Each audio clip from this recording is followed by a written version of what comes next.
Well, I got another tattoo.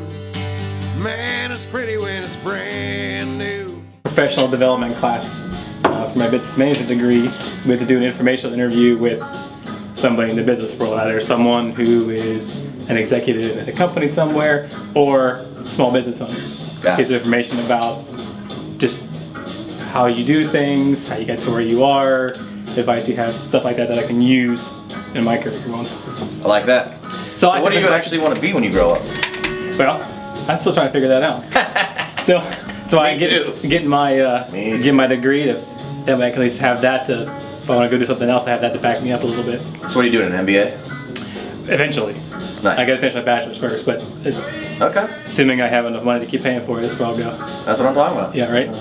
So I'll ask you a couple questions about you personally, like how you got started and about your business as a whole and stuff on there. Yeah, no problem. What else? We have to say, America! For YouTube. America, we still love you. I know this is different than what you're used to, but I think you'll enjoy this. I really got started in tattooing was because I was a sports guy in high school, like big time. And I had an injury one summer that pretty much wrecked my right knee. So I started hanging out with different crowds, smoking a little weed, whatever. Next thing you know, I got these guys coming to my house like, hey Billy, can you tattoo us? What? Why the fuck would I want to do that? What tattoos? Who gets tattooed? That's dumb. You know, but you gotta remember this is like 88, 89. And I was like, no, absolutely not. They're like, well, you have to do it because you're the only one who can draw. Okay, well, no. So they persuaded me with a large, copious amount of marijuana. And I went and tattooed these fuckers for like all day. Never having done it before? Never. Never having done it before. How many did you do that day, remember? Probably 4 or 5. Yeah, the very first one was a Whirlwind Tasmanian Devil. Remember that guy? Mm-hmm. It kind of looked more like a donkey riding a Christmas tree. It was pretty cool.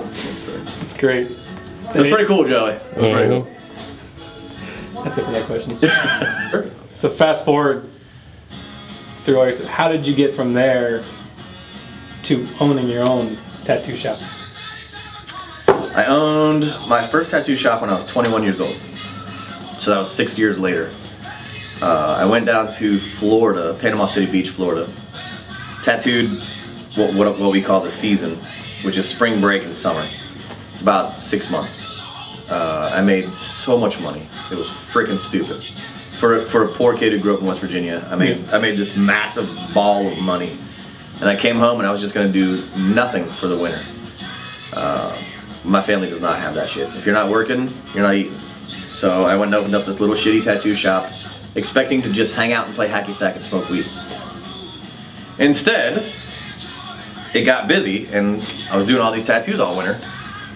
Was really happy when it was time to close and go back to Florida. Because that's you know, in my mind, that's where I'm supposed to be working, not at my business that I own. Yeah.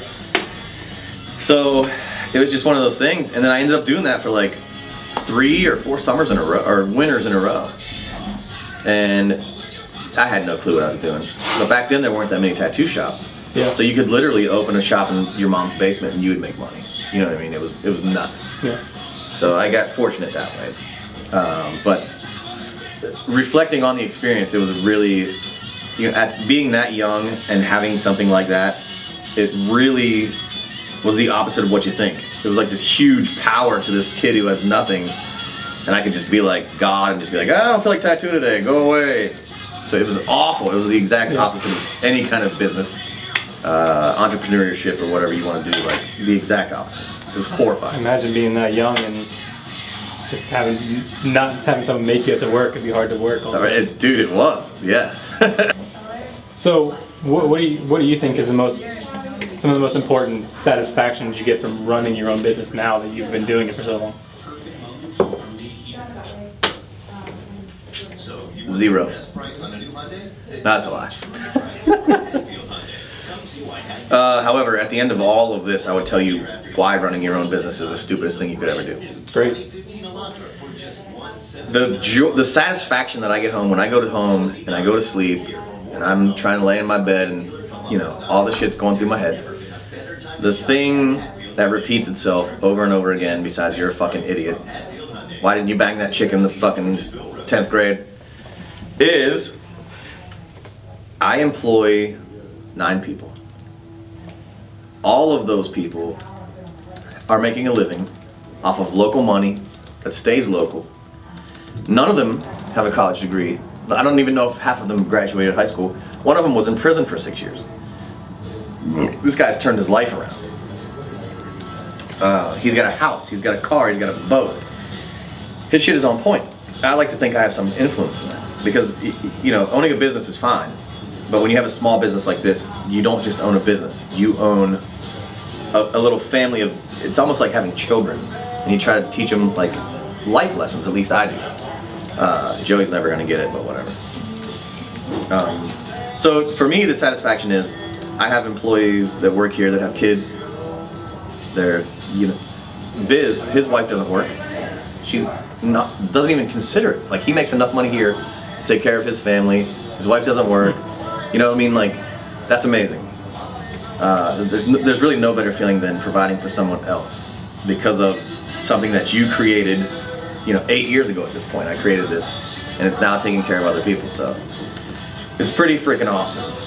And the downside of all this is owning your own business is literally, it never ends. It's 24 hours a day, literally never ends. You can't stop it. It's a ball that's rolling, and you can't get out from underneath it. I couldn't leave this if I wanted to, you know what I mean? Like, there's no way we could shut this down. Mm-hmm. It's bigger than me at this point. Right? And you don't expect that when you start out. Great answer. Huh. I hadn't thought of it that way. So, after you had your first experience tattooing those guys, did you do anything to get yourself into the tattoo world? Like, did you take classes? Did you do anything, or did you just kind of? There was nothing back then. There was nothing. You couldn't get yourself into the tattoo world, and I tried every single day, hard. I think coming from that sports background, I had that competitiveness just ridiculously ingrained in me. So so it started out with, you know, one weekend, I'm 15 years old, we go tattoo these idiots, they give me weed, whatever. Then it turns into this thing where every weekend they want me to come back and tattoo them again. And I mean, I'm working with a little homemade tattoo machine. It's not even a real machine, you know what I mean? Made out of a big pen and a Walkman motor. Like, does anybody even remember Walkmans? Okay, if you have one, send it to me. So it turned into this every weekend thing, and it went from just being like a Sunday to like a Saturday and Sunday, and then like a Friday night, a Saturday and a Sunday. So all of a sudden I have like 5 pounds of weed. My mom's taking it all and smoking it with her girlfriend. It's fucking crazy. So at this point I know I have to get cash. You know? I just can't hide the weed anymore. So what happened was a guy brought me a tattoo magazine, Outlaw Biker Tattoo Review. I didn't even know these were a thing that existed, you know. So I take this magazine, he wants this specific skull, I do the tattoo, and I'm like, but you gotta let me keep this. So I'm looking at the ads, right? I'm like, oh, what's this? Who's this? What's this? What's this? I end up ordering some tattoo stuff, because at this point, I have a shitload of money, you know what I mean? So I order some tattoo stuff that's actually real tattoo equipment, and real inks, and colors, because before that I was just using black.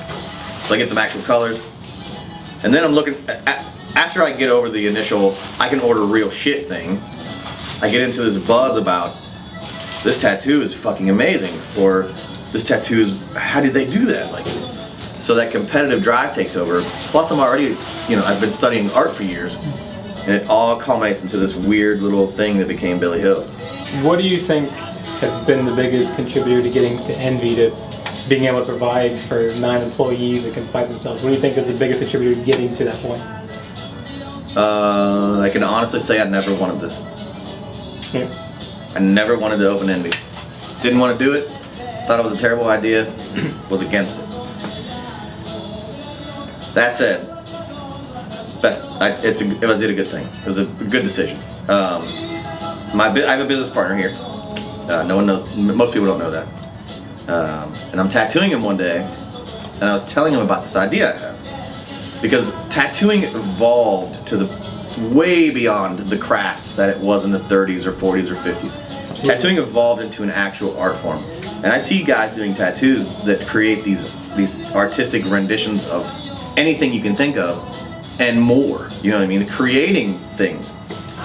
So I wanted to take the way that the art form has elevated itself.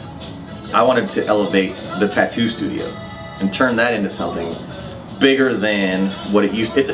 Dude, you can go downtown. There's 70 tattoo shops in Columbus, Ohio. You can go into any one of them. Carpet on the floor. They spent 10 G's, put up some walls. It's fucking disgusting. They're tattooing off Craftsman, you know, workstations that are supposed to hold tools. They don't have a sink, by the way, automatic sink. You know, no touch. There's no trash can. You can't see a trash can. Boom. This is all stainless. You can wipe all this down. It's big. There's pocket doors. It's private. Like, they're listening to hardcore metal or rap. We listen to whatever the fuck miscellaneous bullshit, you know what I mean? It's not about us. It's about the customers have something to hear. So, talking to this guy, telling him how the tattoo shop has not evolved, and we need to do that. And I tell him all these plans I have, this grandiose thing, you know what I mean? About a week later, I'm tattooing in Fort Wayne, Indiana. Phone call. Hey Billy, what's up? It's Matt. I'm just chilling. I'm in Fort Wayne, dude. Tattooing some roller girls, whatever. He's like, yeah, I'm sitting by the pool smoking a cigar. Alright. Great. I think he's calling me about his tattoo. He says, I'm talking to my wife, and we want to back your idea. Like, what are you talking about? He's like, the tattoo shop. Let's make that a reality. And once I had somebody else's money involved, that competitive sports drive took over again, and I said, this cannot be a failure. I have to take this to the limit. And I'm not there yet. I got a long way to go.